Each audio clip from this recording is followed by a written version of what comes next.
Okay, here we are. Hi, I'm Catherine Brown Ramsberger, poet, author, book coach, humanitarian, and teacher. You can call me Kathy.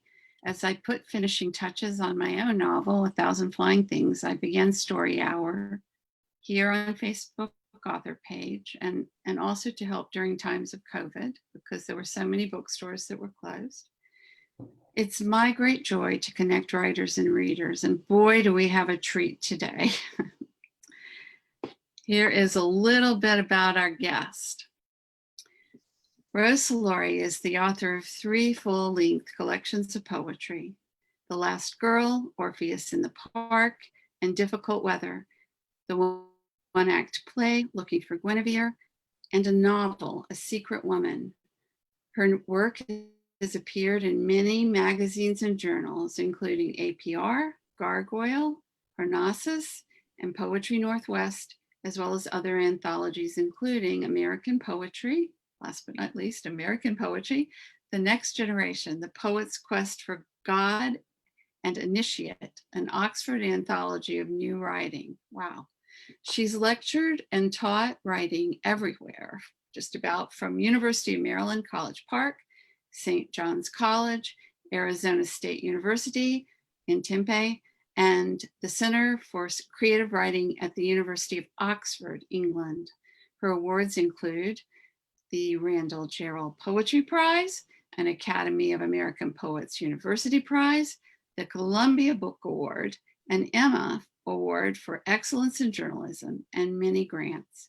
She co-founded Alan Squire Publishing, a small press with big ideas, 10 years ago in 2010. I love that, a small press with big ideas. You do. Welcome, Rose. Oh, thanks for having me, Kathy. It's such an honor. It really is. And I know everybody was really excited to hear your work and to hear about you and your work. Thank you. So would you show us the cover of your beautiful novel? And, sure. And then maybe you'll read a poem? Beautiful. Yeah, this is A Secret Woman. Our cover designer who does all the covers for Alan Squire Publishing, his name is Randy Stannard. He's based in New Jersey. I think he's amazing. And what he's done is he's taken the ruins of Glastonbury Abbey in Glastonbury, England, and put the fire in, superimposed all these images around the edges. I think he really did a beautiful job. And then inside, there are photos. This is a photo of the skyline in Oxford. Oh. This is a photo of this of a scene in London. These places where the book moves through. Right. And those photos are by another publisher, Chris Andrews, who runs a publishing house in Oxford, who we met along the way. So I'm thrilled with the design of the book. I think they all so beautiful and so true to the story and the genre. Yeah, they really got it, your designers. Yeah, Randy's a gem. And my partner at ASP, who's also my husband, Jimmy Patterson, he has a lot to do with the look and feel of the books as well. I'm more about the inners, about the words. Jimmy's more about the visuals. So we make a good team. That's wonderful to have a partnership like that in every way. Yeah. So would you honor us with one of your poems? Sure. This is from my most recent book of poetry, The Last Girl. I love the cover of this too, though holding it up is somewhat marred by the fact that it says Rose's reading copy in big marker, because I'm always losing my reading copies. I'm always losing my reading copies. This poem is by a local, this painting is by a local artist, Lisa Montag Broteman. I love it. And then Randy did the design. Gorgeous. Yeah, she's incredible. She is incredible. I've known her for a long, long time too. I thought I'd read a poem. There's kind of a theme, I think, that runs through a lot of my work about lived life as opposed to unlived life. The choices that we make that then eliminate other choices that we could have made. I think one of the most challenging things about growing up or maturing is realizing that when you choose something, it also eliminates other possibilities. Right. So So this is kind of about that. It's a prose poem and it's called My Expatriate Life. Hmm. Oh, and it's set on the island of St. Thomas. The middle section of this book is called Some Islands, and every poem is set on a different island. This is on St. Thomas in the US Virgin Islands. My Expatriate Life. Ellen came to make a movie, stayed for the Danish pot dealer half her age, whose eyes are as blue as, but much less hopeful than, Gulf water. Jake has a warrant out in St. Pete's. Olivier would be a dead man in Cuba, and Melinda will never return to New Orleans. Each one tells me I should just stay on, get a job at one of the beach bars, slinging coconut rum and 5 kinds of ceviche. Sunshine every day, no rat race here, imagine. I rent 2 rooms and a tiny bath above Melinda's Red Hook shop, where she sells wood carvings and batik sarongs to tourists. Olivier helps me paint them a pale yellow that holds, flower-like, the morning sun. Ellen gives me a set of old pans for my 2-burner stove. After a month, my skin loses its tourist pink. 4 nights a week, I work the Blue Macaw bar in Muller Bay, mostly with Ellen. When I cover for her, she gives me perfect fat joints that untie every knot in my body, send me swaying into a reggae sky. Mornings I swim, then write until it's time for work and friends. I set some goals. I finish my book. Well, no, that's not what happened, really. What happened was that I went to the island and made 4 friends in 3 days. I saw how quickly a life could spring up around me there if I wanted, and instead of saying yes, I said, not yet. Then I went home. For a while, I carried my island life in the cup of my mind, water buoyed, all sparkle and gull song, mine to retreat to against those multiple losses, mom dead, dad dead, and alongside my fought for marriage unraveling slow, then fast. I told myself it was only a matter of time and I'd cut my stateside ties, make myself a new story.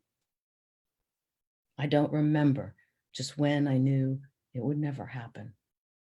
Melinda had moved to LA by then, and I was 3 phone numbers past the one Jake used to drunk dial. I don't know what happened to Olivier or Ellen. But sometimes in summer, the smell of rum and sunscreen and lime flip a switch, and there I am, all bright on the screen in my mind, dancing on sand with Rasta boys, hanging my bikini to dry every night on my little balcony, pouring drinks for tourists, writing my island poems. Oh, Thank you. gorgeous, gorgeous.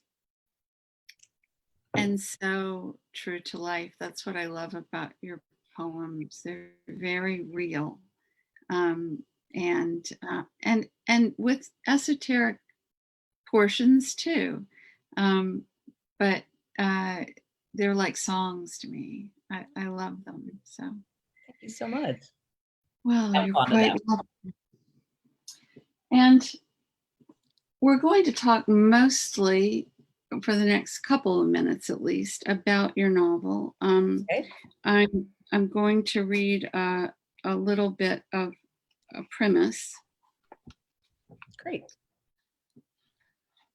Your protagonist, Louise Terry, is the quintessential modern American woman, a successful and independent artist, sexually liberated and headstrong. She's determined to carve out a life for herself and where her painting comes first, and where she can avoid messy romantic entanglements. Boy, have I ever been there in my youth. But when her estranged mother, Margaret, dies, leaving a box of documents, photos, and journals, Louise discovers in its contents a new and very different woman from the one who raised her.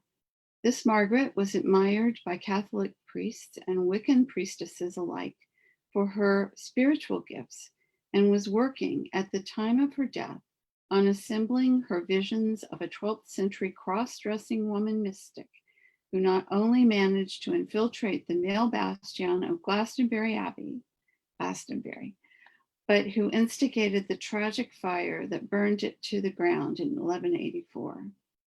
Determined to pursue the fragments her mother left behind, Louise travels to England, where she meets a cast of characters whom she must depend on to find her way, blurring the boundaries between past and present, between the body and the spirit, between female and male.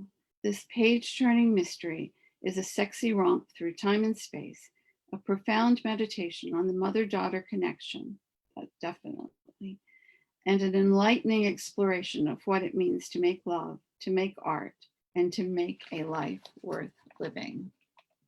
That's everybody's question, that at least every creative person's question. So I also, before we get into questions, want to, excuse me while I turn around, want to say that this got an endorsement from none other than Pulitzer Prize winner, Robert Olen Butler. I've had the privilege to meet him, the privilege to hear him speak, and he wrote my favorite craft book, From Where We Dream. Yes. He says, A Secret Woman is not only a pleasure to read, it is a sneaky, messing up his words, he wouldn't like that. A Secret Woman is not only a pleasure to read, it is sneaky serious in a way I particularly like. Rose Solari explores the eternal literary theme of self, who we are, who are the ones we love, and how we invent and reinvent these people, trying always to paint ourselves into the vast canvas of life and history. A very promising fiction debut. And for those who don't know this Pulitzer Prize winner, it says he's author of Perfume River and obviously Severance. So, and many kind. Oh, such a wonderful teacher too. I'll forever be grateful for that. That was, when that rolled across my email, you can imagine the squeals that went up. I absolutely can. And it's well deserved, having read almost the entirety of your book. And I told you before that I didn't want it to end. And that is why I haven't gotten to the end. It's just, you immerse yourself in a different world.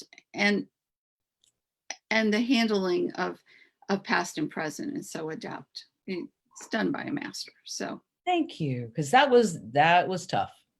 Oh, I know. Of moving back and forth was one of the toughest things about the book.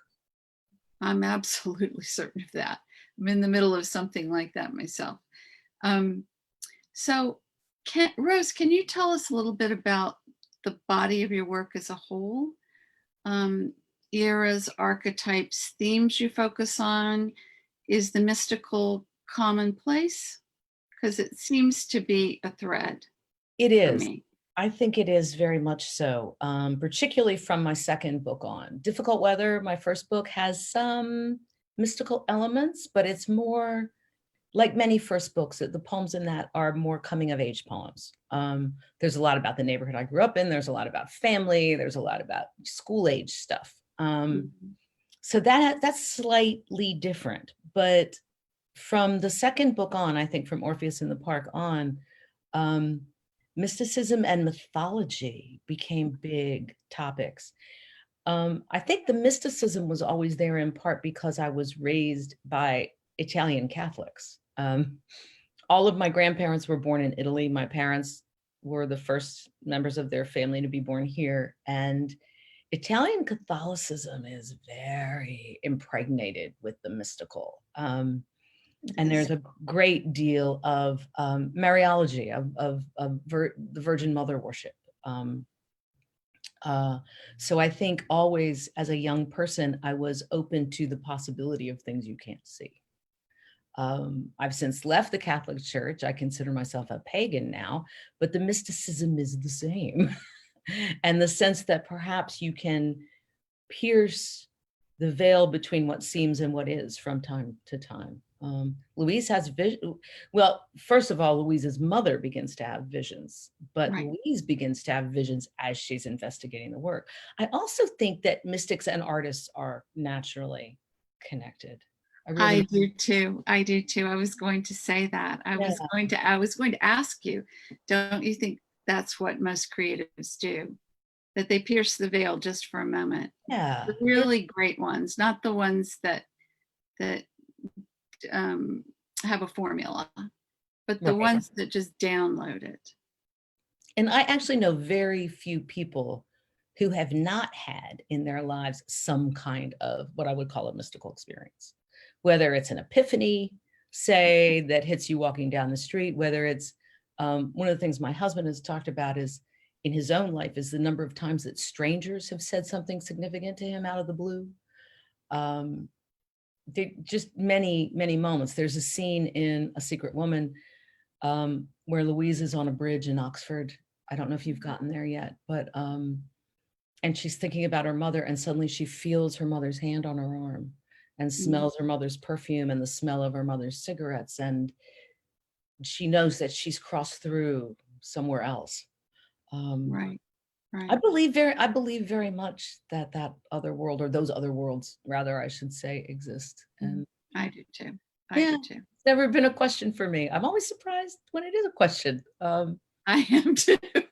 And I think that when you're writing well, or when you're painting well, or whatever your art form is, you are touched by some of that. You know, when we talk about being in a groove or being on a roll, we're talking about a spiritual place, I think. Right. I agree. So talk a little bit about past and present. I love juxtaposition in any way. My own first novel connected two women straddling the cusps of the Industrial Revolution and the Information Revolution. So I love juxtaposition of eras and times and cultures. And how does the past affect the present, in your opinion, both in literature and in the world? In your book first, but if you have a broader view, I'd love to hear it too. Well, there's a personal thing and then there's something else. The personal thing is, again, I think because my mom had me very late. My mom was 47 and my dad was 50 when I was born. All my siblings were much older. They never thought they were going to have another kid. So I think the past was closer to me than a lot of other people my age, because my parents were really old to be my grandparents. And their parents were born in the late 19th century in Sicily and Milan. So I grew up with stories about that. I grew up with stories about their parents coming to America and why and what it meant. So the past was very close in our house. Past was right behind us. Italy was right there.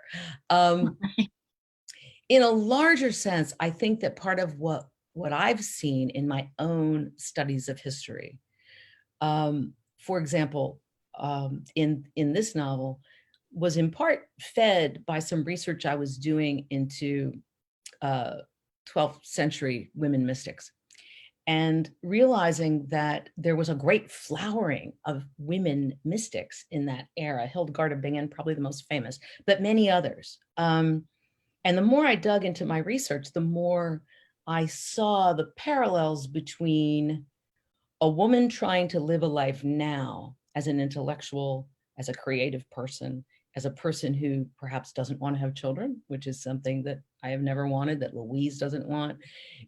I began to see how a monastery could be a place for a woman like that in that era, and how that would make sense. And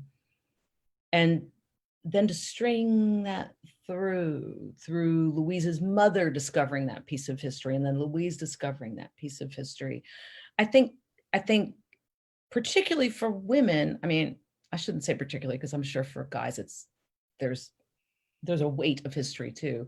But I think particularly for women, as we continue to relive having to fight for our rights again and again and again, right? Right. We can look back and see. I mean, I feel a connection to Simone de Beauvoir. I feel a connection to Hildegard of Bingen. I feel, there's a scene in the book that I think is important where Louise is talking to her lover, TJ, Mhm. And he is absolutely astonished that she doesn't want children. He's flabbergasted by it. He says, I've never heard a woman say that before. And to think Right. that we're still relitigating those notions now, I think is part of what I look to history for, to say, okay, we're going to have to do this again. And also it gives you a sense of sisterhood, I think, that there are It these. does. You don't feel so alone. Right. To know that other women have been through it and they have not only survived it, but they've thrived during it Mm-hmm. in different ways. Some haven't. Yep. Um, but the ones that you hear about, especially the mystics, I think, except maybe Joan of Arc, they did survive it, and Yeah. they were able to spread a message. And yeah, beautiful. I love the lyricism of your poetry, and it's in your fiction too, the rhythm of it. I wrote you that your descriptions are mellifluous while your dialogue modern day and to the point. Um, this is one of the examples. In the middle of my I'm going to read it again. In the middle of my 37th year, I found myself driving, lost, on a single lane dirt road canopied by trees, many miles from home. I love that as the beginning, just the rhythm, and it tells you a lot. And here's another one. I rely on music to keep my memories. That brought tears to my eyes because I'm a musician. And Oh, yeah, I was a mezzo, very weddings and funerals kind of mezzo. But I still love it. And I love anything that's musical and always have music on when I write. So that sentence could come from a poem. mm-hmm. Sure. Which And I grew up, voice? oh, sorry, go Go ahead. ahead. No. Go ahead. Oh, well, I grew up in a house full of music. My mother sang Mm. and played the piano and loved opera. So my mother's maiden name is Verdi. So we listened to Giuseppe Ah, Verdi operas all the time. And she also loved what was then popular music, like jazz standards, and she played them on the piano and sang them. So I grew up with music around me all the time, and then with a father who loved to recite poetry from memory. So I think my ear got tuned up by them. it does happen, Very doesn't grateful it? for that. That you're groomed very young, even though they might not even know they're grooming you that way. My mother did, but Right. I'm sure the rest of my relatives did not, but they were storytellers to every single one, tall tales. Yep. So which voice is your fail safe and which do you need to go back and revise? Do you does it all come flowing out and then you figure it out? Or I can't imagine you outline, but perhaps you do. No, I don't. I don't. I make vague outlines, just little charts, but I revise them as I write. When something feels hot to me, I write it. So if it's a day when I'm really dialogue driven, I'll write dialogue. If it's a day when I think I can build bridges between scenes, that's what I'll do. So I don't write quite straight through. I work on what's hot and then kind of pull it together. I think the lyricism to me comes a bit more naturally than plot. Plot structure is something I really had to learn. And I took, even though I have an MFA, I took no fiction writing workshops ever. So I learned by writing A Secret Woman how to write fiction. And I remember Richard Peabody early on reading what was then the first chapter and saying, nothing happens. Nothing happens. It's like the language is beautiful, but nothing happens. It's all memory and reflection. And I was, of course, as you always are when you first hear something like that, I thought, well, what does he know? And of course, it's Richard Peabody. He's pretty friggin' wise, right? And then I did go back, and that chapter got incorporated. A lot of that material got incorporated in the narrative live. So instead of looking back at it, it's incorporated. And also that beginning also is connected to the beginning of the Divine Comedy, of Dante's The Divine Comedy, that begins, you know, in the middle of my life's journey. I found myself wandering, you know, Thank I you. lost the path. I didn't want to bring that up because Really? Oh, okay. well, I wanted you to. I wanted to see. I have an ending that is always a hats off to E.M. Forster. And I don't think a single, in both my first novel and its sequel, and I don't think a single person has mentioned it. I just know it's there. It's my little secret. I've got to go out and read it now. I love Forster. So I've got to go see that. It's just my last paragraph, and really just my last couple of lines. But so I love speaking to a lifelong writer who's published in almost every genre. I'm wondering if there's a memoir coming. I'm absolutely the same. How do you know when something's a poem or a novel or even a play? The best example I can give from my own life, because at first I assumed very early on that I would write poetry all my life. Writing a play, writing a novel, that was more surprising. Journalism was a complete surprise. But I remember very distinctly beginning looking for Guinevere, my play.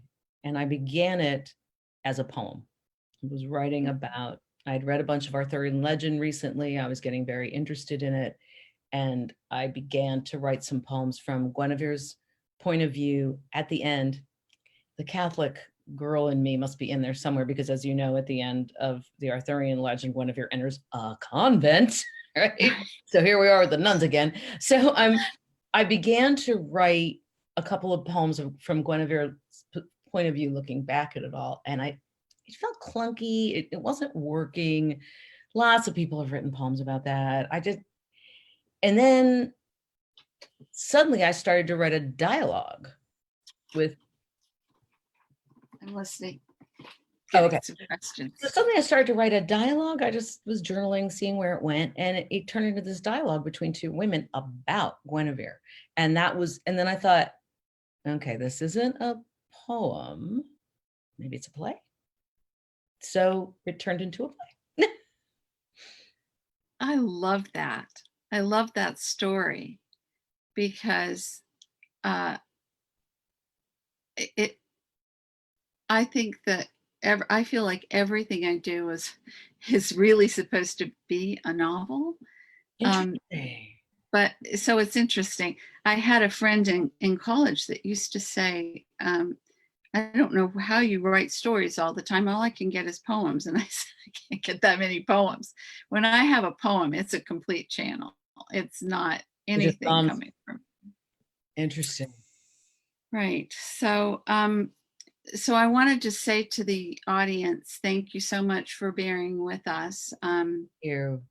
I've gotten a few of your questions, but we're going to keep going, and we'll have all the questions at the end, because I want to make sure we get to them all. And Rose has graciously accepted to stay on and comment afterwards. Sure. If we don't get to them all, because it might run a little long. So Rose, when, and I know when, 2010, and why, although it may have been a germ of a dream before that, why did you decide to open your own house? Well, there's a long-term reason and a short-term reason. The long-term reason is that even though I love writing and it's the center of my life, I'm a collaborative person. I'm an extrovert. I like to work with other people. Mm-hmm. And so I've always, and I've acted and I've danced, you know, I've performed dance. So I like working in a team. And I found, especially, you know, I was the poetry editor of my undergraduate literary magazine. You know, I started a reading series when I was in grad school. I've always had a slightly entrepreneurial streak. I call it like the Judy Garland, Mickey Rooney syndrome. Let's build a stage in the barn and put on a show. I just have that in me. And then also I was doing a lot of work for several years, editing books for publishing houses, big and small, as a freelance editor. And writers were hiring me to edit their books. I edited some books for a magazine organization I worked for. And I got to be a strong editor, a good editor. And then I would see people bringing books to me that really deserved to be published and they weren't getting published. And I've always been a lover of indie presses. I was never a writer who dreamed of being published by Norton or being published by Simon and Schuster. I grew up with with the influence of people like Richard Peabody, who runs Gargoyle and Paycock, people like Grace Cavalieri, who runs a press called The Bunny and the Crocodile. I was always surrounded by these fabulous indie-oriented indie writers, indie publishers. So I love that world. And I love being part of the putting together of things. But when I started to really see wonderful books being turned down by agents, and there are good agents, they're wonderful agents, but there are a lot of bad gatekeepers out there. I think we all know that. Wonderful, ambitious books being turned down by people. I think it was around 2008 that I said to my husband, you know, we could do this. We could do this. And we got to know Andrew Gifford, who runs Santa Fe Writers Project. Without Andrew, we couldn't have done it. He was a mentor and an advisor, gave us tons of advice. And then the real turning point was in 2009, I was in the Oxford Literary Festival, and Jimmy and I were there together, and we saw John Calder read. And John Calder is a great he's not as well known in this country as he ought to be, but he's a legend in Britain. He started the Edinburgh Festival, for one thing. He was Beckett's publisher in England. And Calder Publications was a great indie press. They have a great indie press tradition in Britain anyway. Yeah, they do. They really do. So we saw Calder speak when he was in his 80s and not in great health and kind of a curmudgeon. You know, he wasn't a fuzzy, happy, cuddly man. But someone in the audience asked him, what do you think of the state of publishing now? So this is 2009. And technology, you know, ebooks and technology and Kindle and all this is happening. And they expected him to this huge change. Exactly. The big A is what I. Yes, they expected Calder to say, it stinks. I hate it. You could tell they were trying to tee him up. And he said, I think it is the most exciting time to be in publishing since I started my press at the end of World War II. Wow. And my only regret is that I won't be alive to see what happens next. And indeed, he died last year. But he said, because with the opportunities with cheaper technology, more accessible technology, the opportunities that smaller presses, independent presses like his are going to have. And I just elbowed Jimmy and said, I already had 2 books I wanted to publish in my hands, Joanna Bigger's novel, That Paris Year, and Mark Pritchard's novel, Billy Christmas. I had already I had worked on Joanna's, I had seen Mark's, and I had said, these people need to be published. And they weren't finding agents. And I said, let's start. Oh, it's one. So many out there, so many. Yeah. And readers waiting for literature. Yes. And the dumb reasons, you know, this culture of, I feel very optimistic about what we're doing, but I have to say the big conglomerate presses, and I know they produce many excellent books. You know, I wouldn't want to be without A.S. Byatt. I wouldn't want to be without Don DeLillo. Don't get me wrong. But I think sometimes they're too caught up in the culture of having to have a bestseller. I really do. Well, it's got to be big business. They're trying to survive the big 5, so to speak. And, right. and I get it. I always tell my students that it's a business and they have to see it as that. Don't take it personally. Right. But it's your heart that you're sending out there in every letter, in every query. And I also tell them that it's the best of times and the worst of times for writers. You really have to have flexibility. Yeah. And you can't get a big head. But other than that, I think that it's like a new frontier, really. And there's so many more readers now because they can afford it. It goes all over the world sometimes. And I was astonished. I mean, when the pandemic really kicked in, I've been doing these weekly, I took this month off, but I've been doing these weekly Rose Reads features on Facebook on Wednesdays. Right. And when the pandemic really kicked in and we realized We had just launched Elizabeth Hazen's beautiful second book of poems, Girls Like Us. Stunning book. Liz is amazing. Liz is going to be a major American poet. There's no doubt in my mind. And I've known her since she was 15, so I know. She was my student first when she was 15. Putting her first 2 books in print has been incredible, but we had worked so hard to set up all these events. We had this huge schedule of events for spring for her, for our 3 2019 authors, Joanna Bigger, Linda Watson, Abby McFerrin, and Reuben Jackson. I had events. We had this beautiful slate. We had put, and you can imagine the hours of time we put in to putting that together. And we're a small team, we're a little team. That's what a lot of people listening might not know, is how small the teams are. Yeah, very small. So when all those got canceled, after a couple days crying in my office, because one must, cry, I just said, we've got people out there who want to hear about us. I'm just going to start doing weekly readings from our books. And with no training or preparation, unlike you, I do not have a background, right? I've done live. You knew how long it took me to do this. I just did it. Exactly. That's what I did. It was low stress, high vibe. It's going to be what it's going to be. It was April 1st. It was the first day of National Poetry Month. I looked at the calendar with all those gigs canceled, and I just said to this team, I'm going live at 4 on Facebook. I'm going to read from Liz's book and some other books, and I'm going to do it for 30 minutes, and we'll see how it goes. And it's called Rose Reads, right? Rose Reads. And I will be back at the end of the month. And the responses have been amazing, though I've had great substitutes. I mean, Liz did the first week in July. Joanna Bigger did the second. Linda Watanabe McFerrin just did the third. Mark Pritchard, who wrote Billy Christmas, is going to do the fourth. And they're all archived on the Facebook, on the Alan Squire Publishing Facebook page.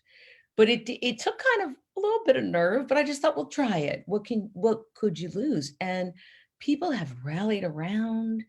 We did a lot of sales early on too. People were buying books online directly from us because they couldn't get them anywhere else. I mean, I'm not going to lie. I'm not going to say that financially it's been great. Financially, it's been really hard, but we have an economy of scale. We're a little team, so we can keep plugging along. It's true. It's true. And everybody listen to Rose Reads. It's absolutely wonderful. And I especially loved your tribute to Black Lives Matter, which was very recent, maybe even your last. That might have been second to last, maybe. Yeah. So, well, that was a tough one to do because I'm sure you can't just to stay calm and grounded reading those poems. I belong to a group who reads once a month, and the meeting right after what happened last month?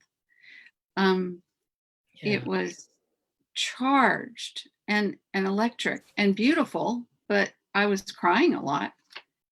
And also there's a danger. I mean, I didn't want it to seem like I was invading anybody's space or doing anything that we're taking. So I asked many of the poets whose work I read, I asked to pick a poem and said, is this okay with you? And unlike the other Rose Reads, where I usually do a little sales pitch for the press, right? I was like, I'm not selling anything. I'm just going to read. Beautiful. It's beautiful. If you don't listen to any other of it, listen to that one, but listen to it all. So you've talked a little bit about the authors on your esteemed list, and it certainly is. Can you talk about the origins of your legacy series too? That was Jimmy's idea. That's good. He loves the old readers that we used to have in school, like the Jung reader, the Henry James reader. Remember those selections? Yeah, I do. Books that give a representative sampling of a writer's life. And one of the things that we noticed being indie is a lot of indie presses. Like when we founded, folks said, if you make it 3 to 5 years, you'll be lucky, right? A lot of indie presses go out of business. The press that published my first collection of poems and Reuben Jackson's first collection of poems, Gut Punch Press, beautiful press. They've published Richard Peabody. They published many fine people. They went out of business a while back. So there are lots of works that get lost then. So we were thinking about that. We were thinking about the careers of some of the people we really admire in this field. Mm. And Jimmy said, you know what we need? People need a Richard Peabody reader. People need to get a sense of Richard's whole career. He's written poetry, he's written fiction, he's written essays, he's written reviews, he's published other people. And so it became, at first we were just going to do that book, but before we were even done putting it together, I said, you know, we could do a series of these kind of career retrospectives of people who, like Richard, are active in more than one genre, are primarily published by indie presses, and have also been active mentors and supporters of other writers. Because that's something that's deeply important to me. It is so important to me to support other writers and help them as much as I can. And there are people who are magnificent at it, and Richard is one of them. So by the time we finished that book, we thought, you know, we might do this as a series. And the reception was so wonderful, and we were so proud of it. The late, wonderful Luke. Oh, it's a beautiful, but well, it's Richard. But so then Grace seemed like an obvious choice. Grace Cavalieri. I mean, who's done more for other writers than that incredible woman? Right. And then we met through Joanna Bigger, whose 2 novels we've published, and whose 3rd novel in that sequence we will publish. We met Linda Watanabe McFerrin, who founded Left Coast Writers, and she was just an obvious fit. So we have 3 now. I'm not sure who we'll do next. I'm excited. We're really proud of that series. Really proud of that series. Beautiful series. So I want to make sure we ask a little bit about the publishing world before we sign off, and I want to get to other questions, and we're already at 40 minutes. So goodness, that flew by. Yeah, it flies by. So if you'd speak a little bit to the kinds of submissions you desire, I think you have a reading period too, don't you? We just wrapped up an open reading period a few months ago, and everything's gotten a little monkey wrench thrown in it because of what's happened. We were planning on another open reading period later this year, but it'll probably be early next year because so many of our outside readers, we use a lot of good outside readers because you never know if your taste is off, right? So many of them were suddenly working from home while taking care of kids. But we look for books. You could say we're a literary press, if that word actually means anything anymore. I think it does. I think it does for those of us who write it. In terms of fiction, we look for things that have depth and breadth and empathy and intelligence to them. We love deep characterization. We love a sense of the world outside. In poetry, we like many different kinds of forms and approaches. We have a couple, I can't announce them yet, but very soon I'm going to be announcing 2 new books of poems and 2 new novels. I'll probably announce those in August. That's exciting. I look forward to that as well. Very different kinds of writers. With poetry, we also look for an arc that goes through the book as a whole. Some kind of, I believe a book of poems, it doesn't have to progress narratively like a novel, but it should have an arc like a novel. It should have a beginning, middle, and an end. Now, if I get a submission of a book of poems that I don't think has that, but I can see the arc, and the writer's willing to work with me. And that actually is, I love that process, the working with the writer to make the book better. That's special. It's rare these days. So special. I would describe our approach as very author-centric. We want the authors involved deeply in the editing process, in picking their covers, in the language that describes the book. We want them to be very happy, because a happy author will sell their book. It's true. Right? True. And you're making something better together, which is so wonderful. I love editing. It's collaboration. I love collaborating with our writers. Absolutely. Yeah. So do you have, in these best of times, worst of times, things calm down and then they get, it's like a roller coaster. Yeah. Any predictions just from your seat? I know I don't know, you love mysticism, so a prediction might not be a bad way to put it. I think that indie presses were on the rise before the virus hit, but I think we will continue to thrive. I think the small scale works to our advantage. We may not have millions to spend on advances, but that means we're not going to lose millions, right? I mean, Right. we can keep it small and compact. We can adjust our print runs if we need to. We can adjust various things to make the economics work. I do think, though, that the publishing world is undergoing I think Calder was right. We're going through a huge change. It's still going on. And if you look at what's going on now with the number of big presses that are hiring women publishers now and shifting their focus to people of color, I mean, there is a huge sea change going on. And I think if you stay small and flexible, kind of aerodynamic, you know, we can shift. I mean, it was easy for us. For example, one of the books I'm going to be announcing in August, we really wanted to come out in the fall. And then we realized live events in the fall are going to be moved. So we moved it to the spring. It's easier for us to do that than for a place that's doing 100,000 editions of 100,000. So I think if you stay small and flexible, and that's what I've been telling the writers too, that we're working with now, is we're going to stay flexible on this. And we have to know what books would be okay to launch virtually and what wouldn't quite work that well, because not all books are going to work launched in a virtual way. Right. And then as always, but everybody's heard this before and are tired of hearing it. The writers really do need to be out there pumping it, doing what they can do to reach out to their audiences. I mean, a press can do a lot. Traditionally published, I think that it's something that I'm so happy that I started small, because I learned how to market online that way. Yep. So what advice do you have to a career author, or even a debut author who's especially cross genre, like their book doesn't fit onto an Amazon category, or in, mysteries and thrillers or romance, especially about marketing, but anything? Again, I think that's a place where small presses are an advantage. I would encourage people not to stick with a big 5 or big 6 mentality. I think small presses can be more flexible about content and genre. I also think, though, that you got to hang on to your love. You got to hang on to what got you to it in the first place, because you can get overwhelmed.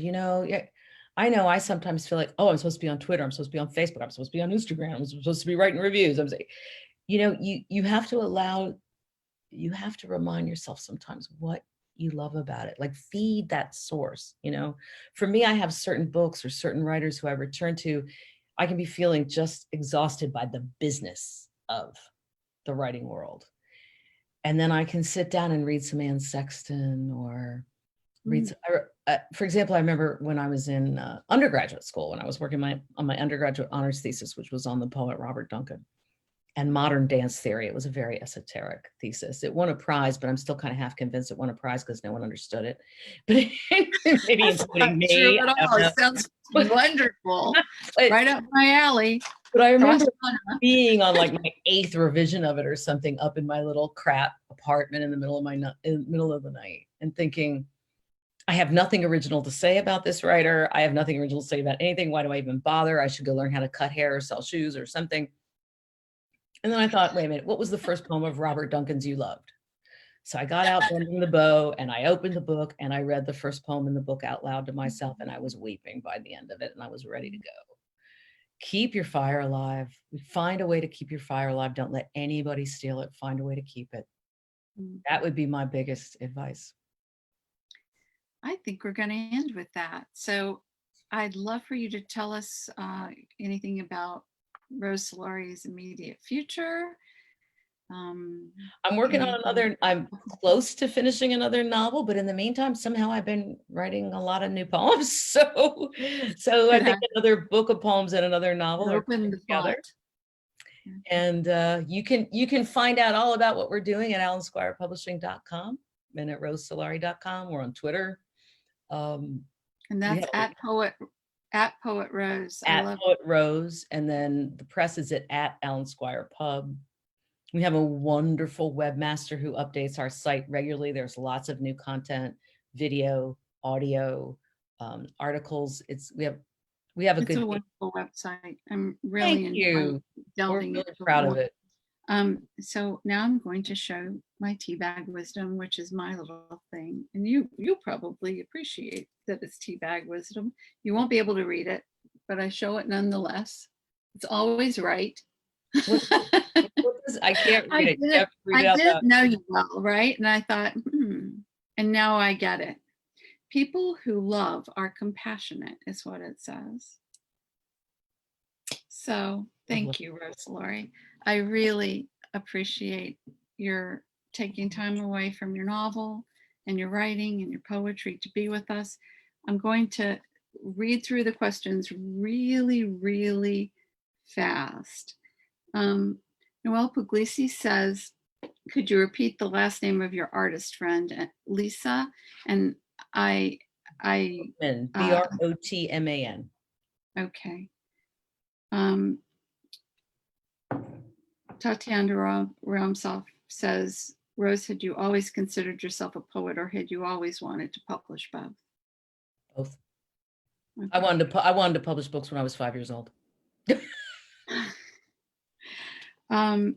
Kathleen Rogers says, Rose, you put me in the moment with your poem. Shanessa Gloom says, beautiful cover. I agree. And then Grace Cavalieri is with us. Whoa. She says, those Black poets selected on Rose Reads were the right ones last month. She says, the bunny and crocodile both. Thank you. Oh, that's the name of the press. You look gorgeous, and I agree. Oh, she's my hero, that one. And Noelle says, would you ever want one of your stories made into a movie? If yes, which one? I so would love A Secret Woman to be made into a movie. In fact, we have a film treatment of it that we're trying to push. We'll see. Yes, I would love it. I want Julianne Moore to play the mom. I have it cast in my head, but it's, I can see it. I can see it. Read this book. It's just, it's so many things. And I love books like that. But it's definitely a book that contemporary women who love words will love. And it's a very spiritual book too. And if people are having trouble getting it because of the virus, you can get it direct from our site. We're shipping books every Friday, so you can order it straight from us. That's fantastic. So Kathleen says she adores what you said about supporting other writers. I do too. I thank you from the bottom of my heart. There's so many of us out there who are searching for just such a publisher, and I'm so happy and honored that you were able to share your wisdom and that people will be able to find you. So any last words? Just thank you. I love talking about writing and publishing, and I'm really grateful that you found me. Me too. Me too. Our mutual friend Michelle Orwin put me in touch with you, and I had yeah, I love her. A long time. Beautiful person. Yeah, and beautiful person. She's a beautiful person. I had seen you around the Writer Center too, so I knew of you, but we had never met. This is our first meeting face to face, and I hope there are more. You're always welcome here, and I wish you the best of luck with your book. Thank you. So next week we have literary agent Diane Nine from Nine Speakers. She's a DC agent, been around a long time. She's just published a memoir about her days. It is a very personal book. It is a memoir, but it deals with Helen Thomas's career and life, and a very inside look. And yeah, so it should be a really, really great interview, just like this one. In the meantime, I'm Kathy Ramsberger. You can find me at shoresofourSouls.com or groundonecoaching.com. See everybody next week. Thanks for being with us. Thank you, Rose. Bye. Bye.